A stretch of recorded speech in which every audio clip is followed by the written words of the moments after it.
बच्चे के clinical features और सीटी और एक्सरे देख के बहुत बार डॉक्टर्स ये अनुमान लगा लेते हैं कि ये ट्यूबरकुलोसिस है कि नहीं।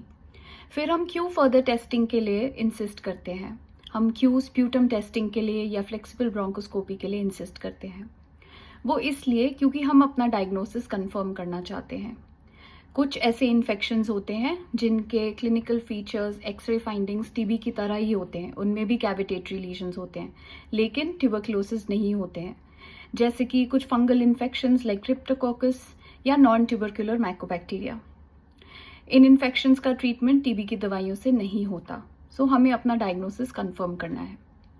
हम टीबी एंडेमिक कंट्री में रहते हैं। यहाँ ट्यूबरकुलोसिस जो कि ड्रग रेजिस्टेंट ट्यूबरकुलोसिस हो उसकी इंसिडेंस बहुत ज़्यादा है। टीबी की ट्रीटमेंट स्टार्ट करने के पहले हमें ये पता होना चाहिए कि हम ड्रग रेजिस्टेंट टीबी को ट्रीट कर रहे हैं या साधारण टीबी को ट्रीट कर रहे हैं, क्योंकि ड्रग रेजिस्टेंट टीबी पे जो साधारण टीबी की दवाइयाँ होती हैं वो काम नहीं करती हैं। इसलिए हमें माइक्रोबायोलॉजिकल डायग्नोसिस लेना ज़रूरी है, जो कि हम स्प्यूटम सैंपल से या ब्रोंकोस्कोपी द्वारा बैल सैंपल से करते हैं।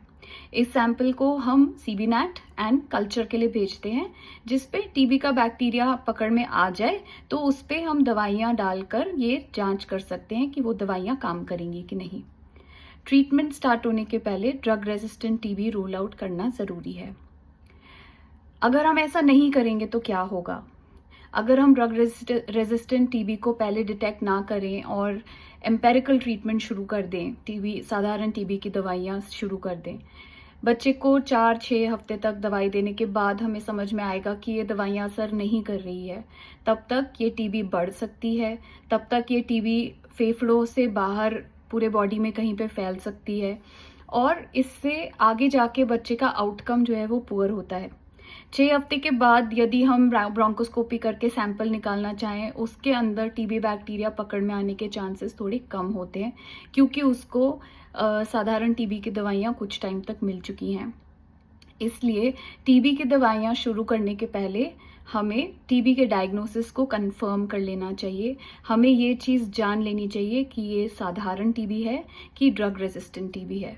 यही कारण है कि सारे पीडियाट्रिक पल्मोनोलॉजिस्ट्स इंसिस्ट करते हैं कि हम टीबी की ट्रीटमेंट सिर्फ एक्सरे या सीटी पे ना स्टार्ट करें और माइक्रोबायोलॉजिकल डायग्नोसिस कंफर्म करने के बाद ही स्टार्ट करें।